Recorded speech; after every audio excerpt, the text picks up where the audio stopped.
least on Facebook, people might see it right away and just join on, or at least come back to it. So I think you might be able to look and see how many people have viewed it or opened it, I think.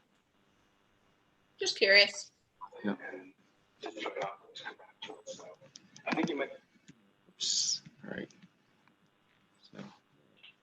So welcome everyone to Guided Jewish Meditation with Jason Hart on this lovely Wednesday afternoon. And Jason, we'll let you take it away. I'm going to mute everyone, except I'll mute everyone, but Jason, you might need to unmute yourself. So. Okay.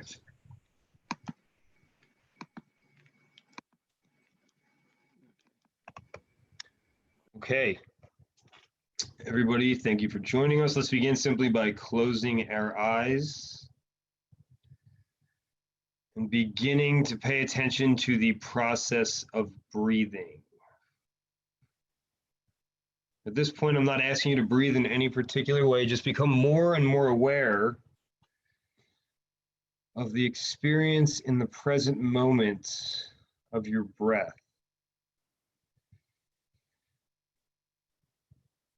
What does your breath feel like? The air moving across your lips, nostrils. Feel your chest expand as you breathe in. And feel it contract as you breathe out.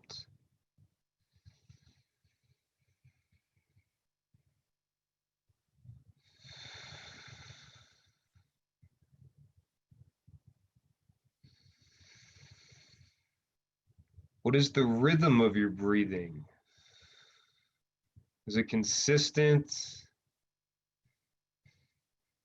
Or is that rhythm changing? Simply become aware and experience the breath.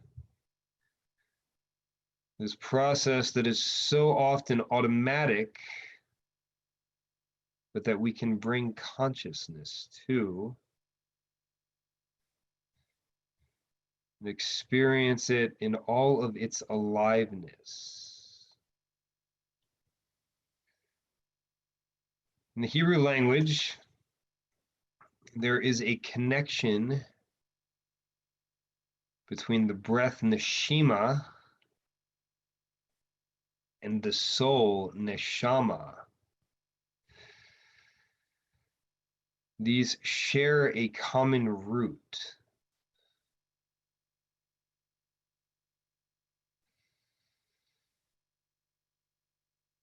This common root is indicative of the process of the creation of man. When God breathed the breath of life, neshima, into the earth, ha'adamah, and invigorated once dead matter with life.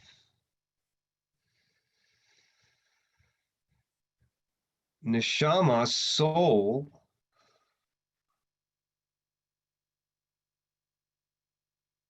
is also considered to be the spiritual aspect of the human soul.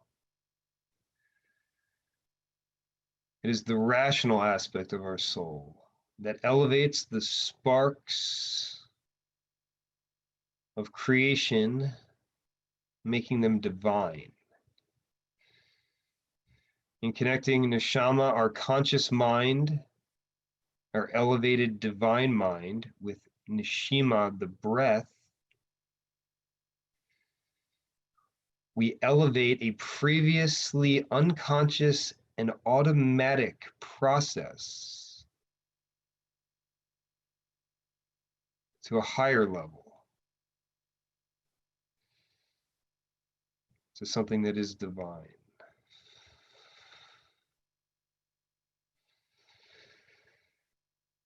This is the gift of breathwork and meditation.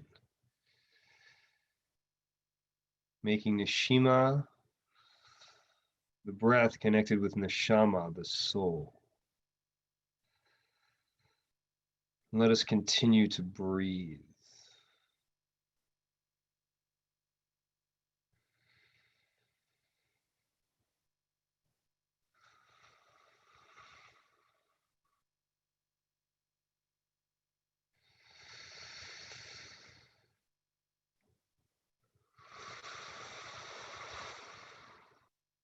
The automatic process of breathing is associated with another aspect of the human soul referred to as nefesh.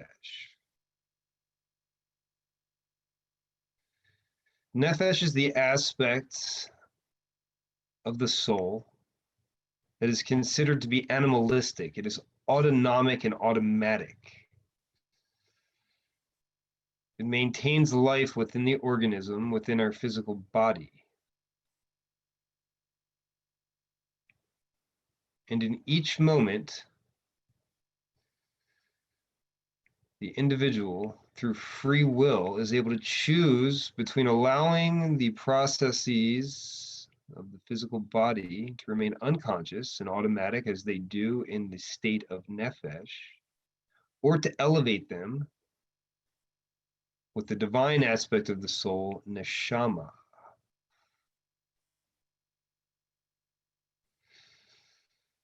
This choice is made through a third aspect of the soul referred to as ruach.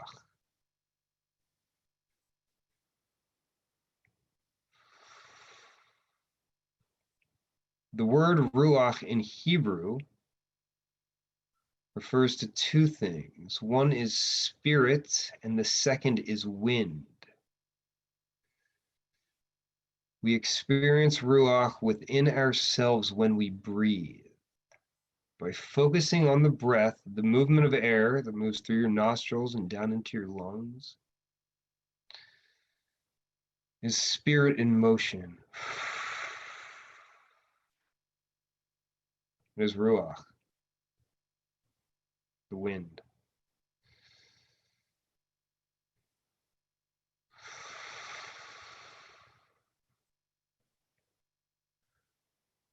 As we gain greater understanding of the process of breath work, of meditation, through the lens of the holy language of Hebrew, we can connect deeply with spiritual reality, with the divine.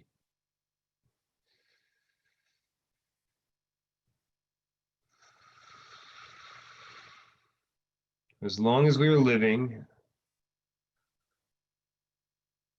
the breath is something that we can access and turn our attention to with conscious, elevated awareness to connect with the divine, with God, just as God transformed neshima, the breath, into neshama, the soul, when man was first created from dust.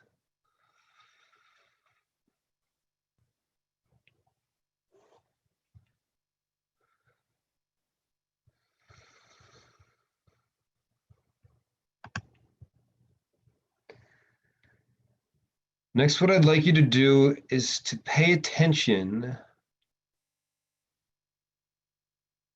to the physiological or automatic process of sight, of seeing. With your eyes closed, look out into the darkness of your eyelids. Sight, too, like the breath, is an automatic process that arises from nefesh, the animalistic part of the body, of the soul. And becoming aware of sight, becoming conscious by looking out into the darkness of your eyelids, we again elevate an automatic process to a higher level. Look out into the darkness. What is it that you see? Most likely you see a dark screen with the flickering of some light moving across the backdrop of this darkness. In the beginning, in Genesis, it is said that before creation, there was darkness, deep waters with a spirit, with ruach, flowing and moving above those deep, still waters. When we look into the darkness of our eyelids with our eyes closed, we can see an example, a representation of pre-created reality before God began the process of creation and created light on the first day. In meditation, looking outward, using the experience of sight as an anchor, one can become more the controller of their thoughts, the thinker of their thoughts, rather than the automatic receiver of spontaneous thought that arises automatically from the mind. As we become more and more aware of our thoughts, we may not gain the capacity to control each and every one, but we can gain the capacity to challenge and respond to automatic or selfish thoughts and elevate our thinking toward the direction of righteousness.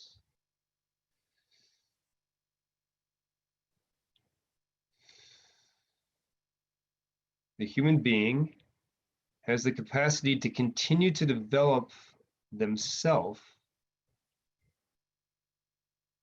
in one way through thought, by controlling and or responding to the discursive, reactive, or selfish thoughts that arise naturally within the mind of the human being.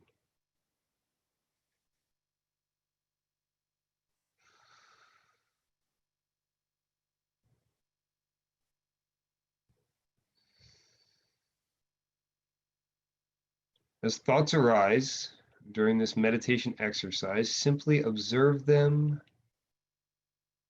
and then, if necessary, respond to them with conscious thoughts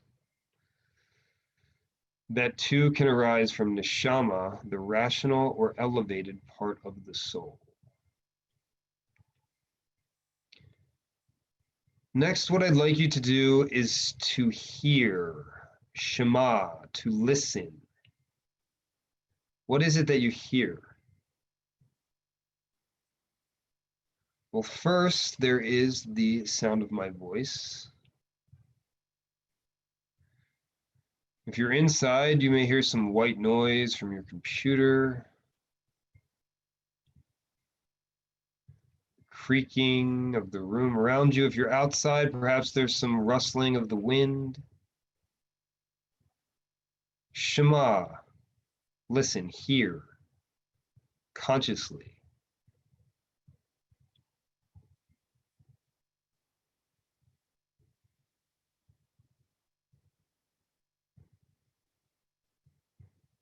As we listen consciously, we often become aware in meditation of a low vibration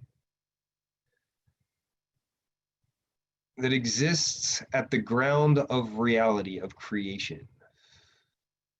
This vibration is often pronounced by meditators as Om.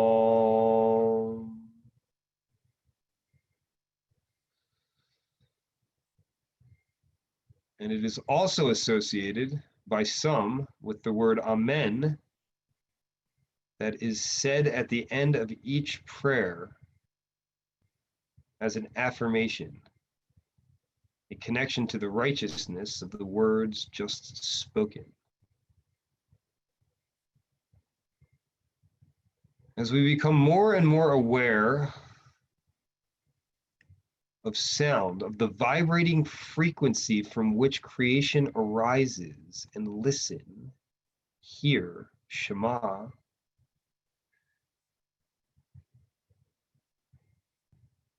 we again can experience the magnificence of God's creation that arises from vibration and frequency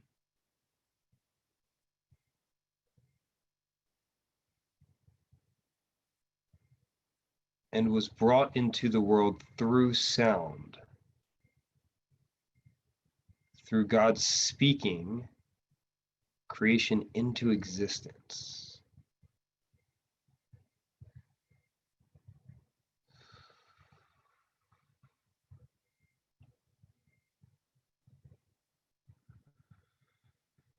Next, what I'd like you to do is to become aware of your feet resting on the ground beneath you, or your base seated on the floor. Become aware of this contact between yourself and the earth, ha'adamah, yourself and the land, ha'eretz. And becoming aware of contact between our body, our physical body, and the physical earth, we become grounded. When we describe a person as grounded, we recognize their stability, their ability to respond to circumstances and situations in such a way that maintains this stability, this resolve, this connection to ha'adamah. The earth is a creation of God. As one becomes more and more aware of this connection between themselves and the earth, one becomes more grounded. And in doing so, can wield more free will over their actions and responses.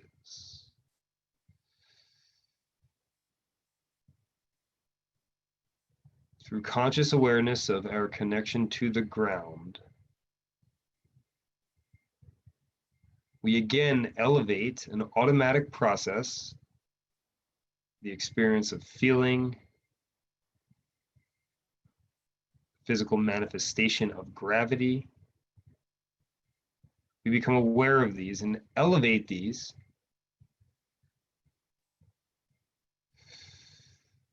to maintain composure as partners with God in service of healing the world, tikkun olam.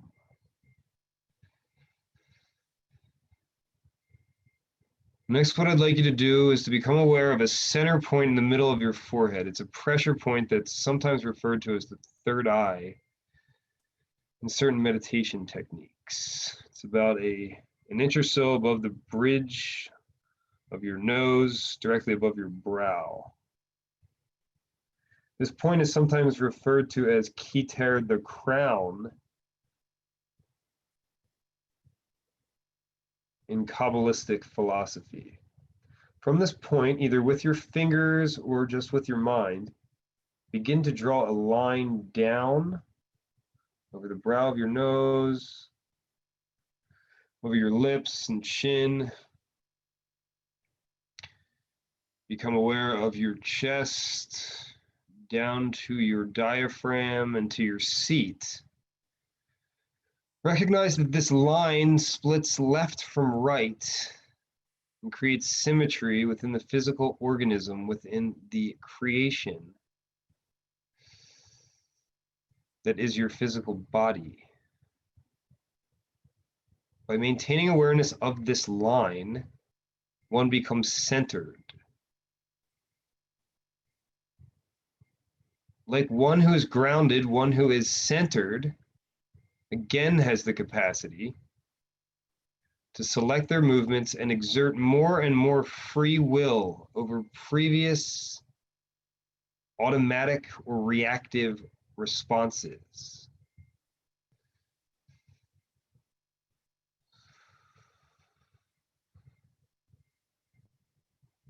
When one is in contact with awareness of this center line, they are centered.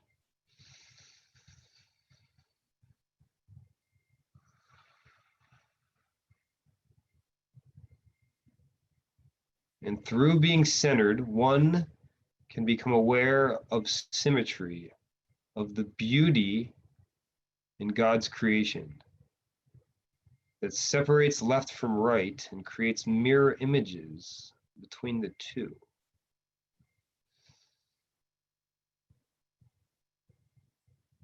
Through being centered, one also recognizes balance and the balancing forces of creation that arise from the left and the right.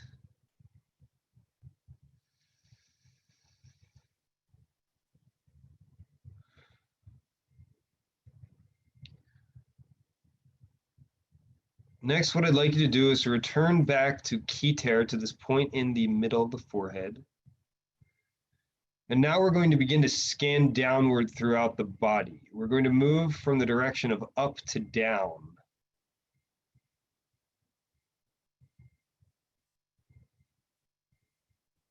Moving in the direction from heaven to earth,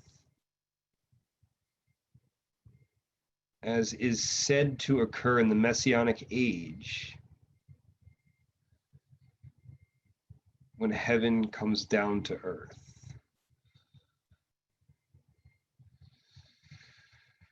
As we scan downward, what I'd like you to do is to recognize any tension that exists in your body and simply allow it to fall downward into the earth to relax. In doing so, we remove tension and can heal traumas and frustrations that have manifested physically within the body, returning us to a more pleasant state of calm and relaxed awareness. Let's scan down over the brow, allow any tension to simply drift off. Move down to your cheeks, any tension that's being held there, allow it too to fall down towards your feet and into the earth. Relax any tension in your jawline, shoulders, neck, collarbone, in your chest and biceps. Simply allow your upper body to relax. Relaxing your diaphragm and abdomen. This may allow you to deeply breathe. And feel the weight of your body pushing down on the seat beneath you in a relaxed, calm awareness.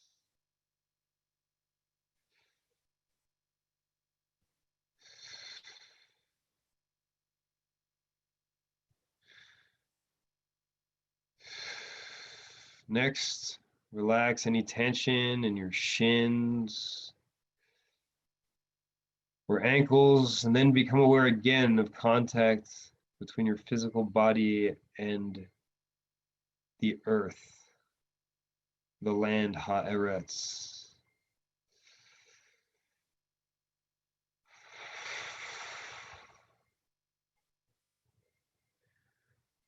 Now, in this state of calm, relaxed awareness, listen to our holiest prayer, the Shema. Shema Yisrael, Adonai Eloheinu, Adonai Echad, Baruch Shem Kivod, Malhuto Leolam Va'ed. Hear, O Israel, the Lord is our God, the Lord is one. Blessed is his glorious kingdom forever and ever. Amen. It is said that when we recite the Shema, it is best to look inward. By moving through this meditation, we have looked inward and elevated nefesh, the automatic aspect of the soul, through ruach, wind, the experience of the breath and the source of free will, to neshama, the divine aspect of the soul.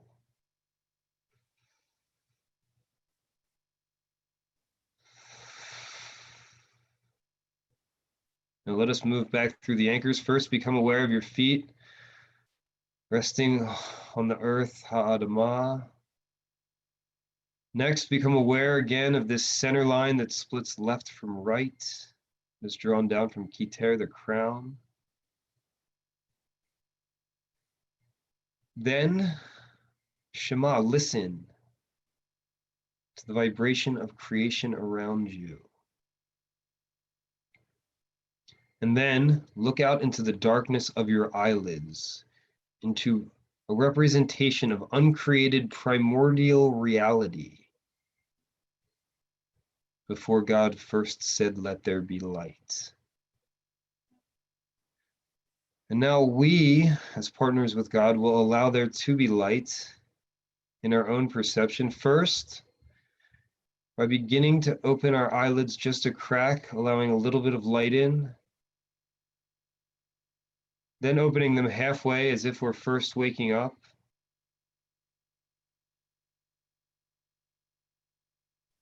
And finally opening them fully to experience the wonders of God's creation anew.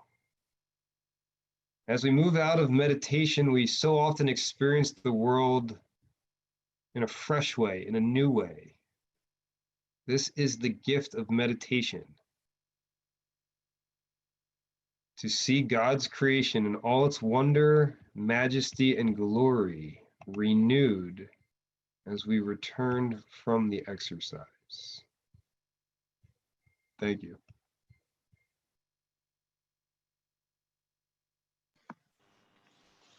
Thank you, Jason. Thank That you, was Jason. great.